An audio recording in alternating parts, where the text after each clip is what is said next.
नमस्कार दोस्तों। आज के इस सेशन में हम लोग माइक्रोसॉफ्ट एक्सेल से इंट्रोडक्शन और इसकी कुछ बेसिक फीचर्स के बारे में डिस्कस करेंगे और साथ साथ प्रैक्टिस भी करेंगे। अब कुछ दोस्त सोच रहे होंगे कि ऑटोकैड सिखाते सिखाते ऑटोकैड को बीच में ही छोड़कर एक्सेल में क्यों इंटर कर रहा हूँ। मैं उन सभी दोस्तों से क्षमा चाहता हूँ। लॉकडाउन खुलने के बाद अपने प्रोफेशनल काम की वजह से टाइम नहीं दे पा रहा था, इसलिए मैं ऑटोकैड का वीडियो कंटिन्यू नहीं कर पाया।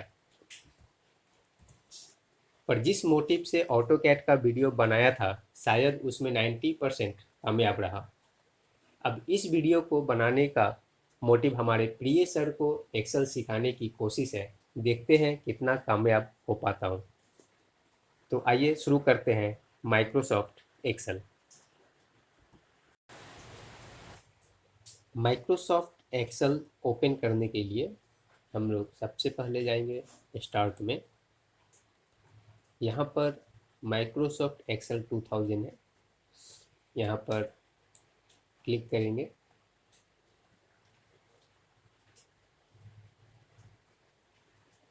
यह एक्सेल की बेसिक विंडो है। आइए इसके टूल बार के बारे में थोड़ा देख लेते हैं। सबसे ऊपर में यह जो टूल बार है, इसे हम कहते हैं क्विक एक्सेस टूल बार। इसके नीचे की यह जो टूल बार दिख रही है, इसे कहते हैं रिबन। यह ग्रिड में जो वाइट स्पेस है जिस पे हमें काम करना है, इसे कहते हैं स्प्रेडशीट ग्रिड। नीचे में यहाँ पर शीट 1, शीट 2, शीट 3 जो है, इसे हम कहते हैं वर्कशीट। और इसके नीचे यह जो दिखा रहा है, इसे कहते हैं स्टेटस बार। जैसे यहाँ पर ये एक्सेल की जो, इसे हम छोटा बड़ा कर सकते हैं।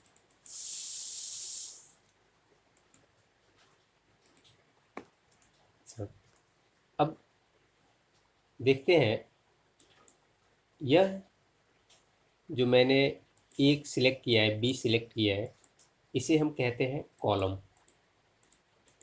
और यहाँ पर 1, 2, 3, इस ये जो नंबरिंग है इसे कहते हैं रो। यह मैंने एक नंबर रो सिलेक्ट किया हुआ है। और यदि मैं किसी कॉलम पे सिलेक्ट करूँ तो ये हमने डी कॉलम को सिलेक्ट किया हुआ है। इसी तरह कॉलम और रो को मिलाते हुए एक सेल बना हुआ है, और इस सेल का नाम हम कह सकते हैं कि डी कॉलम और 8 रो में है, इसलिए इस सेल का नाम D8 है।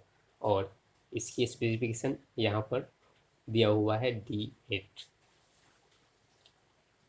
मैंने एक चीज़ बताना भूल गया, यहाँ पर FX लिखा हुआ है।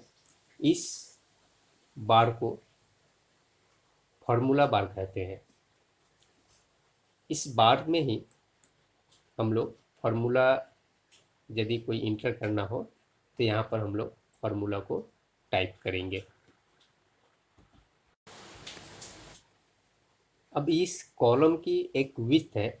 इस विड्थ को यदि हमें थोड़ा बड़ा करना हो तो इसके लिए हम लोग दो कॉलम की जो लाइन है, यहाँ पर आएंगे। यहाँ पर आते ही देखेंगे कि ये कर्सर की जो सिंबल है यह चेंज हो गई है। जैसे ही चेंज होगी उसके बाद माउस से क्लिक करके हम लोग इसे ड्रैग करेंगे तो यह बड़ा और छोटा हो जाएगा। इसी तरह यदि हमें रो की साइज बढ़ानी हो या कम करनी हो तो दो रो के बीच में आएंगे, और यहाँ पर जैसे ही कर्सर की सिंबल चेंज होगी वैसे माउस का क्लिक करके हम इसे अप डाउन करके इसकी रो की साइज कम ज़्यादा कर सकते हैं।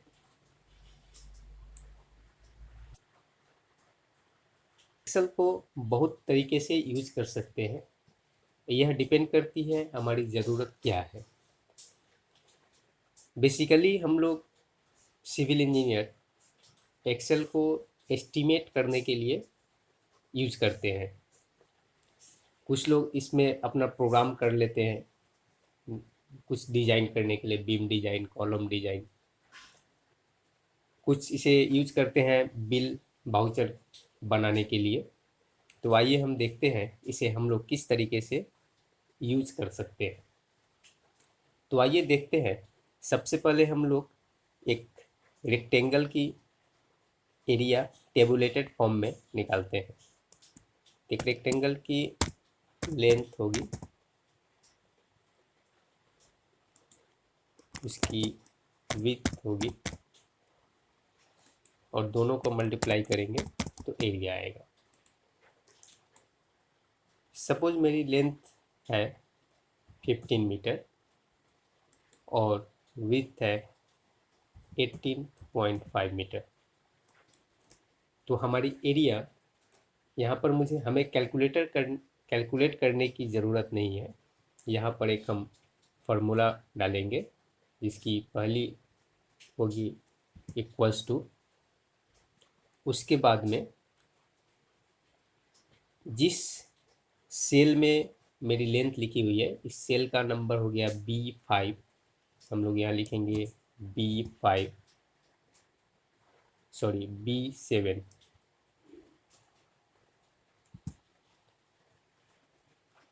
मल्टीप्लिकेशन, उसके बाद में विड्थ है C7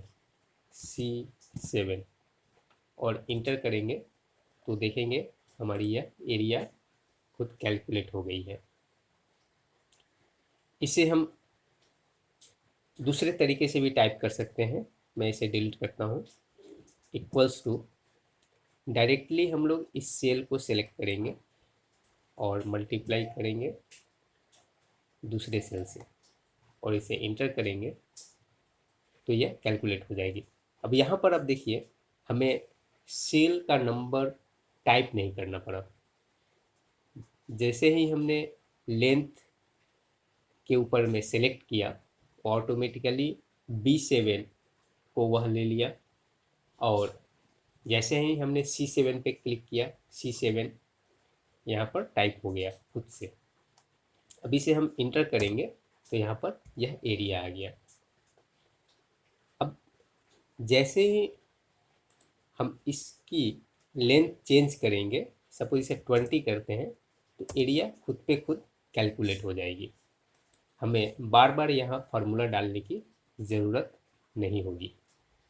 विड्थ यदि हम चेंज करते हैं तो एक खुद पे खुद चेंज हो जाएगी। सपोज हमें सिमिलर टाइप की बहुत सारी एरिया निकालनी है, तो हम इसे क्या करेंगे, इन तीनों को ऐसे सेलेक्ट करेंगे और इस कॉर्नर पर जैसे ही आएंगे इसकी सिंबल चेंज हो रही है, ब्लैक क्रॉस हेयर की तरह आ रही है। अब इसे हम क्लिक करके नीचे की तरफ ड्रैग करेंगे। अब यह देखिए 7 नंबर रो में जो भी लेंथ विड्थ एंड एरिया थी, सेम टू सेम कॉपी हो गई है नीचे के रो में।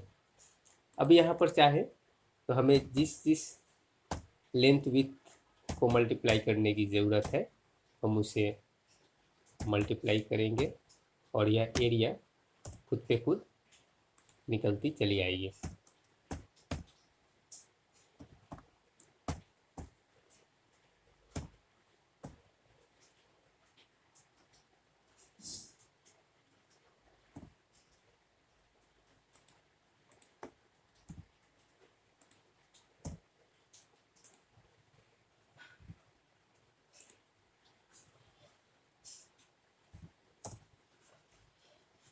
अब हमने सारे सेल में इंटर कर लिया है जिसकी हमें ज़रूरत थी। अब हमें इन सभी एरिया को ऐड करने की ज़रूरत है, तो हम इसे क्या करेंगे, इसको इस तरह ड्रैग करते हुए सिलेक्ट करेंगे और यहाँ पर एक है टैब है ऑटो सम। इस ऑटो सम पर क्लिक करने से हमारी टोटल जो थी एरिया की वो यहाँ पर चली आई है। अब इसे हम लिख सकते हैं टोटल एरिया इक्वल्स टू, अब यहाँ पर देखिए ये टोटल एरिया जो वर्ड है वह इतनी बड़ी है कि इस सेल में फिट नहीं हो पा रही है। तो अब हम इसे क्या करेंगे, यहाँ पर सी और डी के बीच में जा कर के इस कॉलम को थोड़ा विड्थ बढ़ा देंगे। और एक दूसरा तरीका है, यदि हमें विड्थ बढ़ाने में थोड़ी प्रॉब्लम हो रही है, चाहे मेरी फॉर्मेट चेंज हो जा रही है, तब हम क्या करेंगे, इन दोनों सेल को सिलेक्ट करके इसे हम मर्ज एंड सेंटर पे क्लिक करेंगे तो यह दोनों सेल मर्ज हो जाएगी। ठीक है, अब इसे यदि हमें राइट साइड में लाना है तो जैसा हम लोग माइक्रोसॉफ्ट वर्ड में करते हैं, यहाँ पर सिलेक्ट करेंगे तो अलाइन टेक्स्ट राइट हो जाएगी। तो इसे हम यहाँ क्लिक करते हैं, यह राइट में आ गई। अब देखते हैं इस ये जो हेडिंग है लेंथ विथ एरिया, इसे थोड़ा हम लोग बोल्ड कर देते हैं। ये बोल्ड हो गया, इसे हम यहाँ पर सिलेक्ट करके सेंटर कर देते हैं। चाहे तो इसे भी हम लोग सेंटर में ला सकते हैं। ठीक है, अब हम लोग यदि इसे बॉर्डर करना चाहें कि हम लोग इसके चारों साइड में बॉर्डर देंगे, तो ये यहाँ पर बॉर्डर की फॉर्मेट है। हमें किस टाइप की बॉर्डर चाहिए, सिर्फ आउटर चाहिए, आउटसाइड बॉर्डर, तो हम यहाँ आउटसाइड बॉर्डर में क्लिक करेंगे। ये देखिए आउटसाइड बॉर्डर हो गया। और यदि सारे फॉर्मेट में जितने सेल हैं सबकी इंडिविजुअल बॉर्डर चाहिए तो हमें ऑल बॉर्डर्स में सेलेक्ट करेंगे तो यह ऑल बॉर्डर्स हो जाएगी।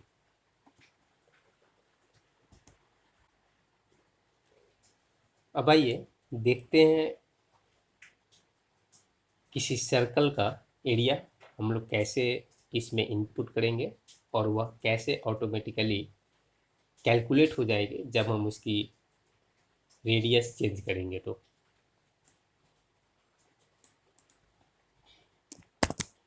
एरिया ऑफ सर्कल, इन तीनों को मर्ज करके हम लोग इसे सेंटर में ले आते हैं और इसे बोल्ड कर देते हैं। यहाँ पर लिखते हैं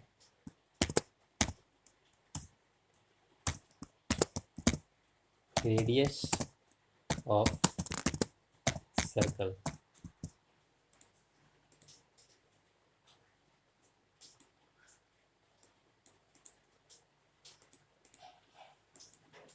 इक्वल्स टू, यहाँ पर हम लोग रेडियस इंटर कर देते हैं।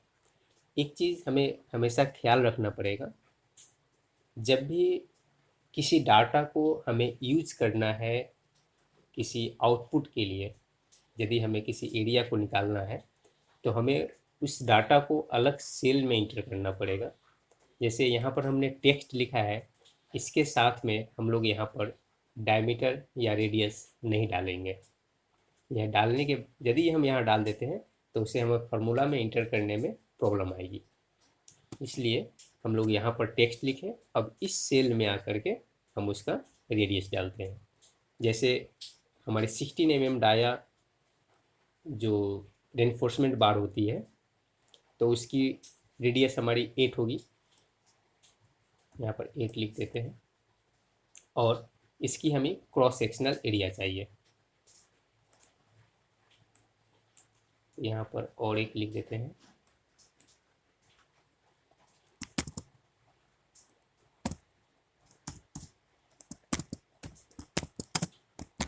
Area of 16 mm dia bar equals to, अभी देखिए यहाँ पर ये टोटल टेक्स्ट हमारी नहीं आ पा रही है, तो इसके लिए हम लोग रो को थोड़ा बड़ा कर लेंगे और इसे 2 लाइन में करने के लिए हम लोग रैप टेक्स्ट करेंगे। तो ये देखिए जितनी वर्ड इस सेल में अट सकती थी, मर्ज किए हुए सेल में, उतने अट कर सेकेंड लाइन में चली गई है। अब यहाँ पर हम लोग एक फॉर्मूला डालेंगे, इक्वल्स टू दिए, फर्स्ट ब्रैकेट यूज करते हुए पाई की जो वैल्यू होती है 22/7, इसको एक ब्रैकेट में डालेंगे, इनटू पाई आर स्क्वायर होती है फार्मूला। तो यहाँ पर हम लोग आर एक बार सेलेक्ट किए और एक बार हम लोग आर सेलेक्ट करेंगे, तो आर स्क्वायर हो गई।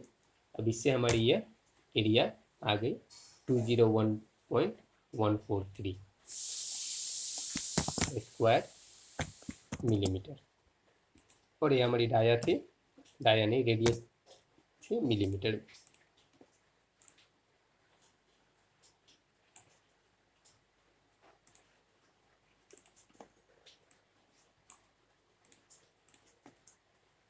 तो इस तरह हम लोग अपने ज़रूरत के हिसाब से एक्सेल को यूज कर सकते हैं। आज के लिए हम लोग इतना ही रहने देते हैं, आप इस पे प्रैक्टिस कीजिए। कल एक नए होमवर्क के साथ में हम आएंगे और उसे प्रैक्टिस करने के लिए सीखेंगे। धन्यवाद।